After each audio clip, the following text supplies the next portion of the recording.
Welcome to 7 Days of English Channel. Hey there. Welcome back. Or if it's your first time here, I'm really glad you stopped by. Today's story is one I think a lot of us can relate to.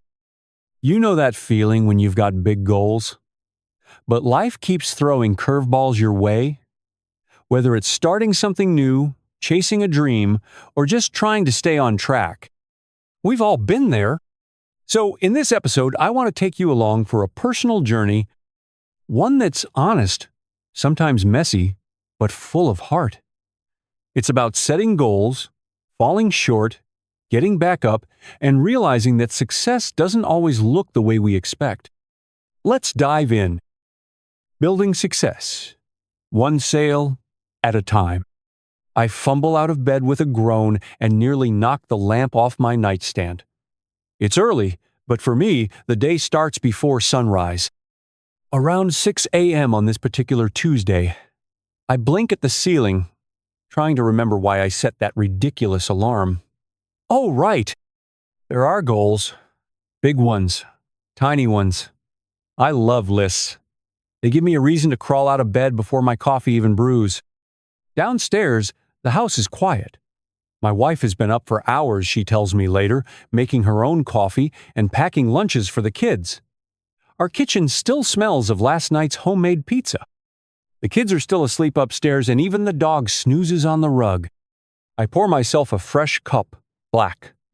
The steam curls in the dim light, and I find myself staring at a tiny sticky note on the fridge. Get 2 new listings this week. You got this. Goals scribbled in my own messy handwriting. I laugh. 2 new listings. Last week I managed 1. Feels like 2 at this point. But that's how it is in real estate. One small win leads to another. Some weeks I feel like I'm racing through mud at a snail's pace. Other weeks I'm on fire and feel like I could sell this house and 10 others before lunch. Today, I'm just trying not to spill coffee on my shirt. I pull on my blazer and grab my keys. The morning sky is already as bright as 80 degrees F and 27 degrees summer air, surprising for early May. The grass in the yard is wet with dew, and my shoes squelch on the concrete. I drive 12 miles, 19 kilometers, to my first meeting of the day, windows down because I've already broken the AC. The radio is talking heads, giving real estate tips. I'd turn it off. Not today. I'll think my own thoughts. As I drive through the suburbs, houses pass by like chapters of my own story. There's the first house I ever showed a client, a 2-bedroom ranch about 1,200 square feet, 111 square meters. It felt huge to me back then. I was soaked with sweat in a cheap suit, nerves buzzing in my fingers as I explained every light switch and nook like it was the second coming of Christ. The family thanked me, even though I was stiff as a board, and that was my first clue that maybe, just maybe, I could do this. Now, 10 years later, I wonder sometimes how that skinny 25-year-old made it. Back then, I wrote my goals in perfect cursive, bigger dreams than my bank account. I'll often laugh at the note I stuck on the fridge that day, sell a house by 30. Well, I hit that first goal at 29, and some change. I guess even halfway made-up goals can come true if you work at them, right? I step out at my first listing, a charming craftsman that's already capturing the morning light. My phone buzzes. My boss with a quote about how great this neighborhood is. You're killing it. She always knows just what to say. I smile, thinking about small wins and stubborn tenacity. Each morning like this, with coffee in hand and a purpose in my step, feels like a new page in a bigger story. Today's story? Well, it's about turning that sticky note goal into reality, one house at a time. I take a deep breath and open the front door, stepping inside the craftsman I'm listing. The old floorboards creak under my polished shoes. Every morning I pretend I'm introducing a new friend. This time it's a house with dark wood trim and sunlight cutting through the kitchen like a spotlight. I snap on a smile as my clients walk in. They're a young couple, first-time homebuyers, bright-eyed and idealistic. Nice day, huh? I say, and realize that's probably the 100th greeting they've heard. I give a small laugh and add, "This could be the one." Inside, the house feels cozy. About 1,800 square feet, 167 square meters. With 3 bedrooms and a yard big enough for that grill you were dreaming of, I find myself telling them. The couple exchanges glances, and I notice the woman's hand cover her mouth. In a good way, like she's finally seeing a bit of hope in their search. We move through the rooms. I point out the oak cabinets and cracked tile where the previous owner's dog loved to chill. I joke, "Hey, it might give you a reason to get one of those fancy robot mops." "Hello, future," they laugh, and their warmth lights something inside me. This is what it's about. Helping people find a place for their dreams. The husband asks about price. I've staked it at $250,000. A fair bit for the neighborhood, but he listens. I know every word here is part of a delicate dance. Push too hard and I lose them, not enough and we won't reach our goals. We agree to sit at the kitchen island, the one with the quirky scratch in the surface. The woman pipes up, "It's charming, we love it. But, well, our budget is tight. I know this dance all too well. My heart tugs a bit. I have a family, and once I was in their shoes, dreaming bigger than the bank account. Hey," I say, leaning in conspiratorially, "let's see what we can do. Maybe a little maneuvering might stretch that budget." They smile uncertainly. I'm careful, patient, happy to answer the woman's question about the creaky door hinges with honesty. It just adds character, right? It's not all sunshine. The man's phone keeps buzzing with work emails. He apologizes, but I nod understandingly. We've all been there. He's worried, she's hopeful, and me? I'm right there in the middle, telling myself not to trip on any stray rug at this critical moment. As we leave, I feel a small lift in my chest. Maybe I did okay. The couple waves goodbye, thanks me for showing them around. Their hopeful smiles and handshakes that feels like a small win. Not the kind where the ink's on the contract, but the kind where you know you did right by someone. Maybe that's enough for today. I lock the door behind me and lean against it for a second. Some days, it's these tiny victories, a couple smiling, a compliment, not freaking out when I ask about budget, that give fuel to the bigger goals. I head back to my car in the warm morning sun. 2 goals later, when I'm in the office, I'll write them down for tonight. Follow up on the craftsman and water the office plants. Those little peace lilies need it. On days like today, even writing down the simplest goal feels satisfying. I buckle up and think about what'll come next. Whether this craftsman sells this week or not, one thing's clear. I'm exactly where I'm supposed to be, doing what I'm meant to do. And that feels pretty great. By noon, I'm sitting at my desk, chest tightening a little. The craftsman didn't sell today, not even close. My phone still shows that unanswered voicemail from the young couple. The budget just wouldn't stretch enough. I replay our conversation as if it were a movie trailer. Every line, every pause. I took deep breaths and nodded, smiled as they left, but inside I lost a tiny bit of light. Ever had one of those weeks where it feels like the universe is playing hard to get with your goals? Last week I was 2 deals in the green, and this week I'm pushing stale paperwork around my desk. My boss says, "Tomorrow's another day," and she's right, but oh man, I feel like I just ran a marathon in quicksand. I think about quitting for a split second. Become a barista. Any job where I can wear a floppy hat and not worry about commissions. Seriously, Joe, I mutter to myself, using my own name like a drill sergeant.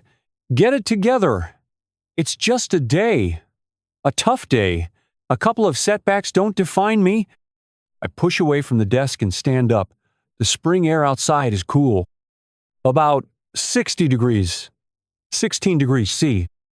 So I decide to clear my head.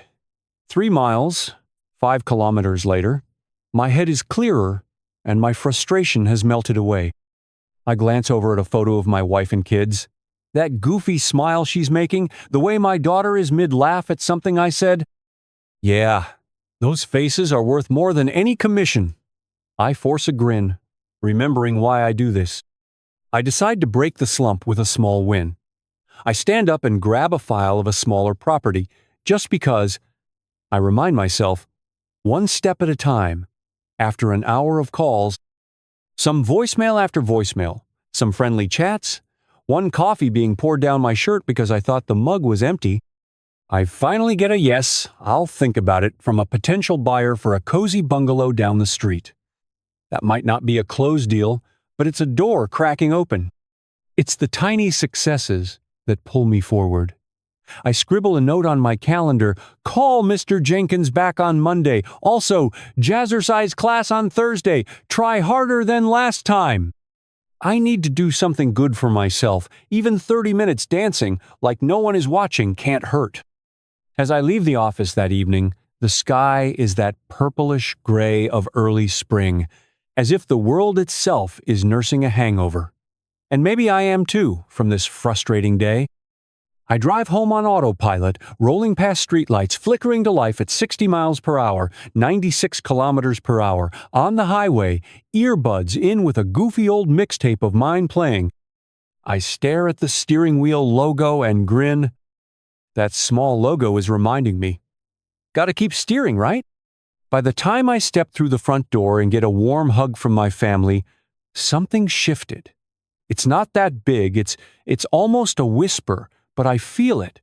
Humility and hope side by side. Today was hard, sure, but when I tuck the kids into bed that night, the world feels a little bit bigger. Each day is a chapter, even the ones where nothing seems to go right. And the funny thing about chapters, they always end, and a new one begins. Tomorrow might bring a sale or it might not, but either way, I will be ready to write it. Early Saturday morning, and my phone wakes me at 7 a.m. with a reminder. I ignored that sound way too many times. It's my son's basketball game, happening today at 10 a.m. Meanwhile, a client needs an early showing at 9, 3060H. The two are colliding like a collision on a highway. I stare at the screen. Confirmed. Sanderson family, 9, 30 a.m., 4-bedroom in Lakeview. My chest clenches. The Sandersons are eager buyers, and this might be the perfect fit for them, but the parent seating at the big match is already on hold too. My daughter's face when she told me about the game last week flashes through my mind. Goals, goals, goals. We set them for everything, but I realize some goals aren't checked off with a pen. I pour coffee and pace the kitchen. We'll miss the best part of the first half, my wife says softly. I know my wife's been holding down the fort and she needs backup. My phone shows 2 blinking clocks, one for home and one for that appointment. It's a cruel joke. I take a breath and say, we'll swing by after the game, I swear. She nods. Man, I love that woman's unwavering trust in me. In the car, the GPS says, I'll be at the Sandersons' house in 20 minutes if I leave now, but I also know driving 5 miles, 8 kilometers, in rush hour can take longer. I glance at the rearview mirror and see our daughter in the back seat, clutching her ball, eyes heavy with sleep. My little boy is trying to tie his shoelaces, hands fumbling, and says, Daddy, can I help you drive while I tie these? I smile, and it's like the gears inside me shift. That's my answer right there. Goals shift too. We ease back into the seat, and I tell my kids, how about we skip this game and do something even cooler tomorrow? Maybe hit the park with your new football? They cheer. The Sanderson family? They'll understand or find another broker. Family, they won't wait. We swing into the game gym a little late. Oops! There goes the final free throw, and they score 3-2 without me. But my kids don't seem to mind. They talk my ear off about their friends and the crazy coach. My wife catches my eye, and we share a laugh. After the game, we stop for breakfast, and I let them pick cereal instead of eggs. Goals redefined, today was a win. That night, I sit on the porch with my wife as the sky cools off. I tell her, you know, real estate's great, but I wouldn't trade this for any commission. She smiles and says, goal achieved then. I nod. Maybe I'll write that one down too. Each step is part of the journey. Monday morning. and the exhaustion from the weekend has barely worn off. But no time to dawdle. I'm at my desk as the sun comes up, sipping cold coffee from a mug with a comedian's mug quote on it, because apparently it's the only souvenir mug with a chip that survived my appetite for coffee. I pull up the note I scribbled on Friday. Call Mr. Jenkins back on Monday. Mr. Jenkins is a retired school teacher in his 70s, and I took care of his house sale 2 years ago. I remember he said, half joking, "Find me the right house and I'll bake you a batch of cookies." 2 days before leaving town for Florida, he met me with homemade chocolate chip cookies in his kitchen. "Consider it a down payment," he laughed. "Those cookies were really good. Almost worth selling twice." I hit the dial on my phone, heart pacing a bit. He answers, voice warm and friendly. "Hello? Oh, it's Joe, right? From last time?" I tell him I remembered our conversation and ask if he's still looking for something warm down south. After a friendly chat, he drops this on me. "I found a place, Joe, but I think my daughter needs help selling my house first. Think you might have an interested buyer?" I blink. The house in his old neighborhood has been on and off the market, and it's perfect for some new family. I thank him, make notes, and say I'll do my best. After hanging up, I actually grin. This could be something. I jump into action. Texts to old clients, a post on that local community board, keeping it local and personal, no fancy ads. By noon, a young couple with a toddler are calling to see it. They tour it later that week. Exactly the week I had asked off to go fishing, goals shifting again. But hey, that's life. Sometimes the river can wait. On Friday, a handshake in the same kitchen where Jenkins baked me cookies 2 years ago. Only this time I'm holding the keys for the new owners, and Jenkins from Florida just hopped on FaceTime for the big moment. "Looks like you earned those cookies, kid," he says, eyes shining.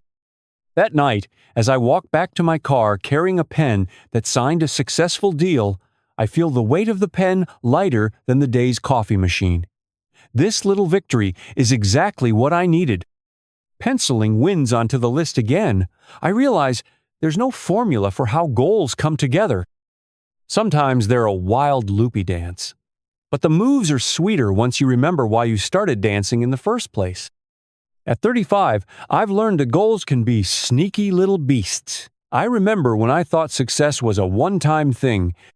Like, if I made it big once, I'd relax. Ha! Now I know better. These days, I'm setting goals that aren't just about sales numbers. They're about being better. Better listener, better dad, better version of myself. Take last week. I walked into a coffee shop just to unload my thoughts. The barista saw me and asked how things were going. I shrugged and said, "It was tough this week, but then I sold the Jenkins house, and the cookies were almost as sweet as the victory." She laughed, but she had this look like she was fighting her own uphill battle. So I did a wild thing. I offered her some advice. For free. I sat down, told her a bit of my story. How I started with nothing more than ambition in an old Corolla, and had to train myself with sticky note goals and midnight doodles. She told me she's been feeling stuck with her own goals too. I didn't charge her a dime.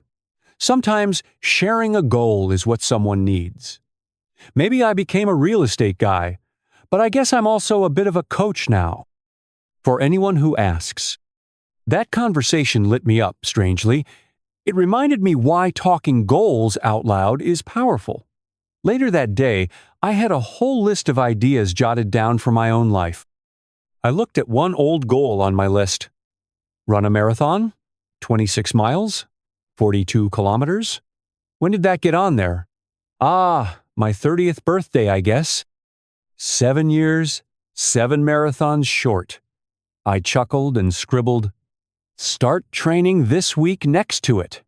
The day's sales numbers can wait for once. When I get home, my wife greets me and says, "You've been glowing. What happened?" I shrug awkwardly, but I feel it in my bones. Purpose isn't just about closing deals. It's about touching lives Even if it's by encouraging someone behind a coffee counter, goals, they grow as you grow. The nice twist is, this mindset helps my job too. When I returned to my computer, I found a voicemail. The Sandersons from the basketball game left a message. They found a different agent but thanked me for caring. And Mr. Jenkins? He Skyped me again, this time from Clearwater, showing me baby pictures of his new granddaughter. He said the house sale gave him freedom to be there. In bed that night, I map out tomorrow's to-do list under the moonlight. Call a long-lost client, fix the hole in my son's soccer ball, write the next chapter. I stick it on the fridge with magnets. The path to a goal isn't a straight line. It's a winding road with funny little rest stops. But every stop is another chance to learn something about who I am. Right now, I'm exactly where I need to be. A few weeks later, I'm sitting at the dinner table with my family, and something the kids say stops me in my tracks. My daughter is telling my son about school, and her voice trails off for a moment. "Dad," she asks quietly, "have you ever finished a goal?" I nearly choke on my mashed potatoes. Finish a goal? That's a first. Usually goals are more like a fun story we keep telling, not a checklist to tick off. My son drops his spoon and adds seriously, "We set a goal to clean our room and then we did it. Why can't you do goals the same way?" I look around at their hopeful faces, at my wife smiling encouragingly, and I have to laugh. "Well, buddy," I say, "some goals take longer. You know how we talked about the new house with the swing set? I haven't finished that one yet, but we're working on it." They nod, satisfied. My daughter beams up at me and says, "That's a good goal." Suddenly, I realize she's right. My goals are always on the move, even when we think we've reached them. It's not about checking the box, it's about what those goals teach us along the way. After dinner, I step outside to pat the newly sprouted flowers in the yard. We planted these with a goal in mind. Making the front look homey. Everything's growing, just like our plans. I take a deep breath of the cool evening air, and for once, I feel truly at peace. Tomorrow, I'll get back to work. Maybe that means posting another listing or making another call. Maybe it means setting a new target, like taking Mom on a surprise weekend trip.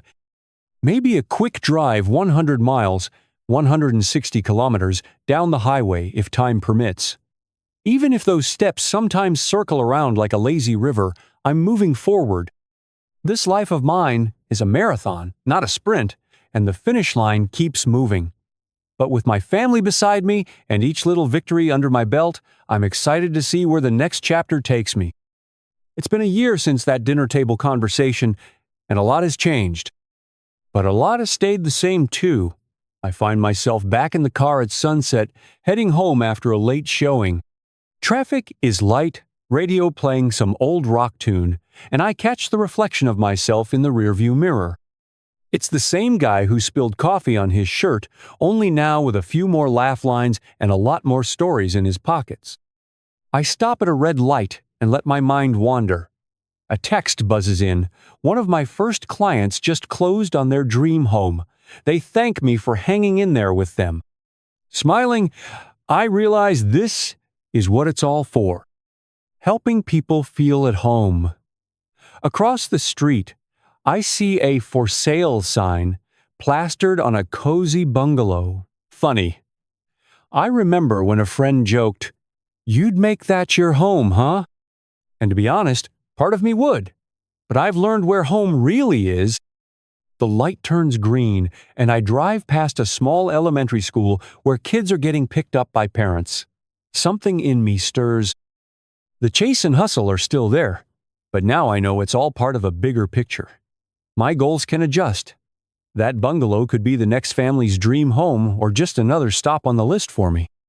Parking at my driveway, I gather my keys and step out into the cool evening air, about 65 degrees F or 18 degrees Celsius.